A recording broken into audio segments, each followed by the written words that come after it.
Muito bom dia, boa tarde, boa noite, boa madrugada, bem-vindos ao Núcleo de Estudos Espíritas e Jurídicos Gesiel. Não se esqueçam que nós reencarnamos e cada um reencarna com tarefas seríssimas a serem cumpridas.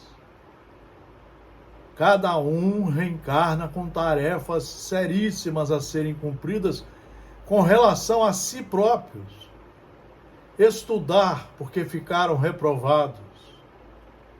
Conhecer as leis de Deus, se enquadrar nelas. Perdoar a quem ofendeu em outras vidas e nessa também. Ressarcir os danos causados aos irmãos e à sociedade, e começar a trabalhar de forma séria, segura, no caminho do bem. Você só tem liberdade de pensar e de agir dentro dos ditames, dos limites da lei de Deus e da lei que esteja em vigor no Estado democrático de direito. Fora disso, nós estamos cometendo atos ilícitos, atrasando a nossa caminhada, porque vamos ter que responder por isso tudo. Estamos numa sequência de estudar o Livro dos Espíritos nas leis morais. Já o li mais de 15 vezes. Algumas vezes estudando todo dia, durante 2 anos, de 1 a 4 horas por dia, até sábado e domingo. Já falamos da lei natural, já falamos que a lei de Deus é eterna, já falamos das leis divinas, que abrangem as leis materiais e as leis morais. Já falamos do conhecimento da lei natural, a pergunta 619. Já falamos da justiça das diversas encarnações. É muito importante acompanhar as aulas vídeos.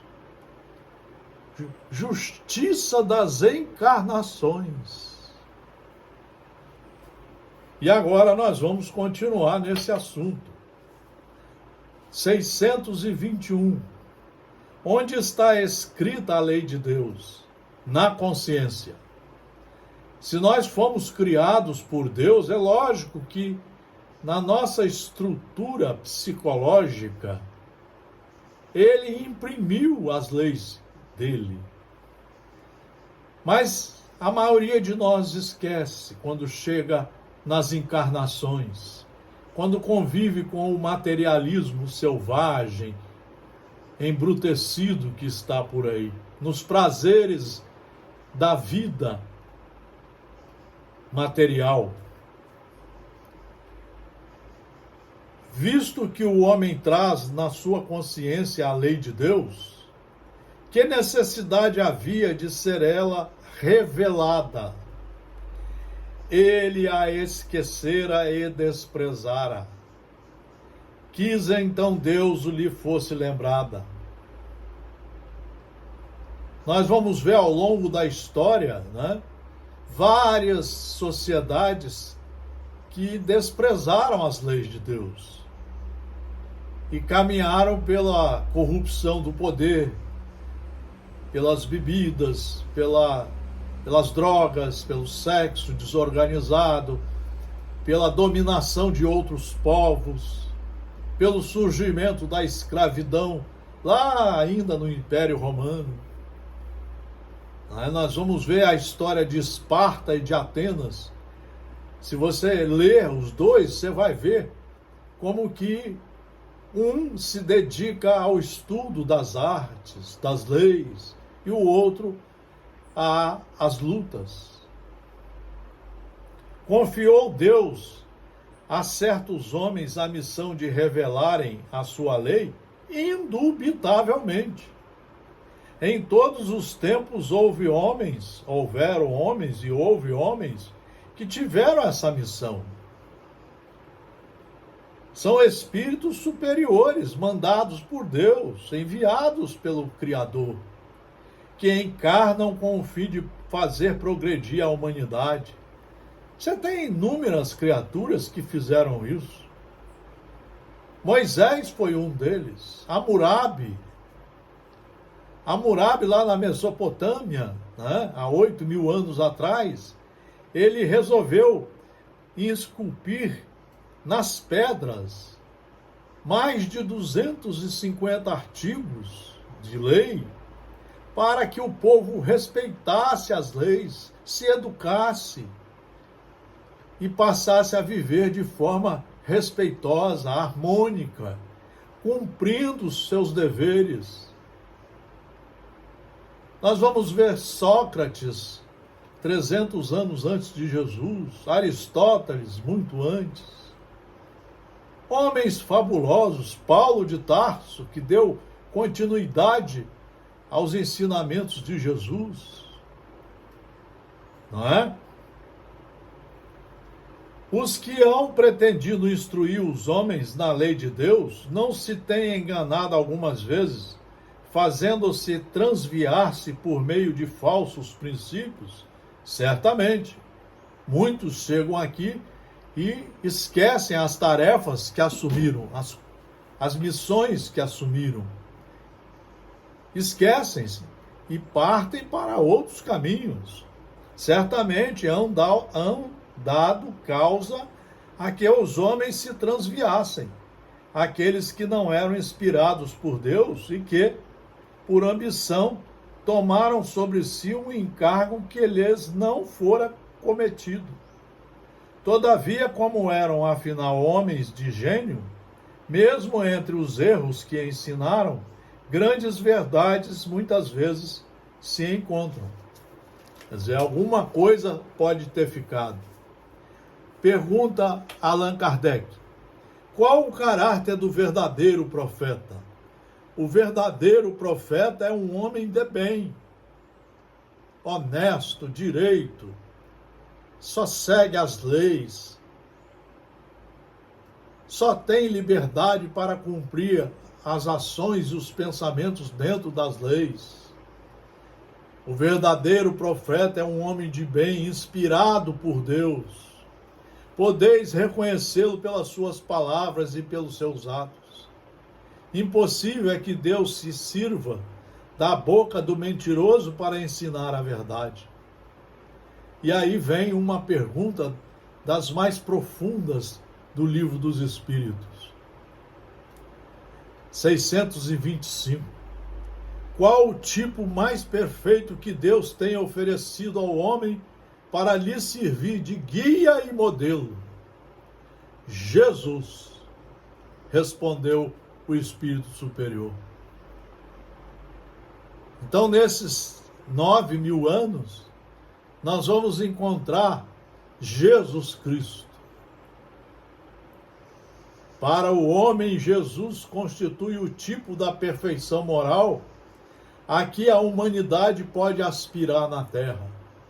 É por isso que ele precisa ser estudado e conhecido.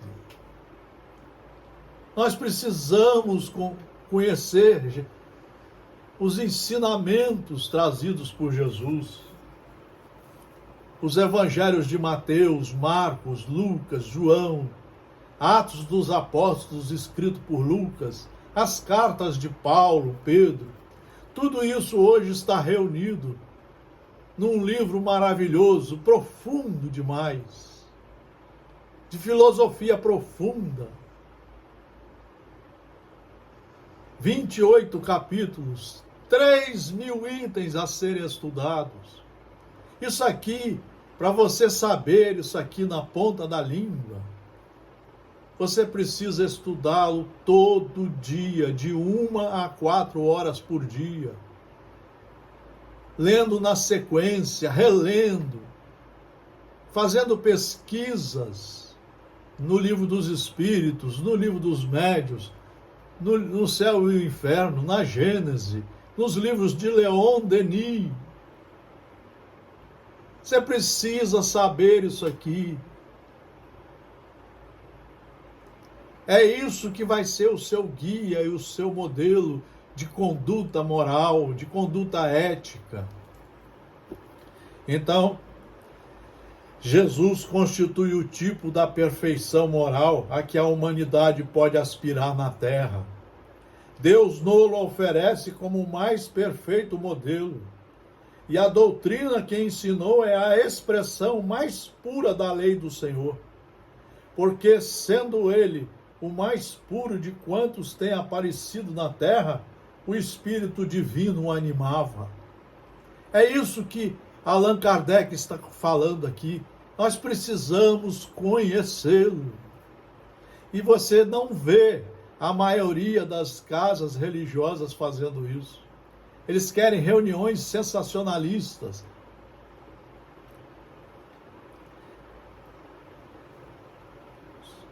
E aí, nós vamos pegar um texto aqui, na 627. Jesus empregava a miúde, na sua linguagem, alegorias e parábolas, porque falava de conformidade com os tempos e os lugares.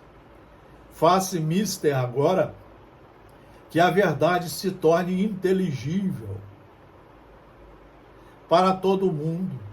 Muito necessário é que aquelas leis sejam explicadas e desenvolvidas. Tão poucos são os que as compreendem e ainda menos os que as praticam. Então nós precisamos tomar coragem de fazer o nosso curso primário, ginasial, científico, a faculdade, não para obter títulos, mas para estudar as leis de Deus. É por isso que 1857 anos depois ele envia a doutrina espírita, o Consolador prometido, para explicar de forma mais tranquila, mais filosófica, mais profunda as leis de Deus. E isso faz parte das leis morais. Porque a partir do momento que você souber os ensinamentos de Jesus, que veio traduzir, ele não veio modificar, ele veio traduzir as leis de Deus, os mandamentos recebidos por Moisés, em razão do adiantamento dos povos, em razão do progresso que nós já estávamos atingindo. Hoje, por exemplo, nós estamos na fase do estudo e da reforma íntima, e principalmente da reforma moral. A reforma moral quer dizer aquele que segue rigorosamente os ensinamentos de Deus e os ensinamentos das leis que estejam em vigor no Estado democrático de direito. Isso é que é reforma moral. E isso faz parte desse capítulo das leis naturais, para nós entendermos qual foi e qual é o papel do cristão. O cristão está tendo a oportunidade de reencarnar, primeiramente para estudar, porque ficou reprovado, estudar, conhecer as leis, se enquadrar nelas e empreender de forma corajosa, pedagógica, a sua reforma íntima. É a partir daí que ele vai entender o que é caridade para com ele, caridade para com o próximo, caridade para com o mundo. E ele vai entender como seguir os degraus, subir os degraus da perfeição. Ele está preparando, se ele assim o fizer, preparando o seu futuro melhor do que o seu passado. Mais uma vez, muito obrigado pela atenção ao nosso Núcleo de Estudos Espíritas e Jurídicos, GESIEL. Um abraço fraternal a todos vocês.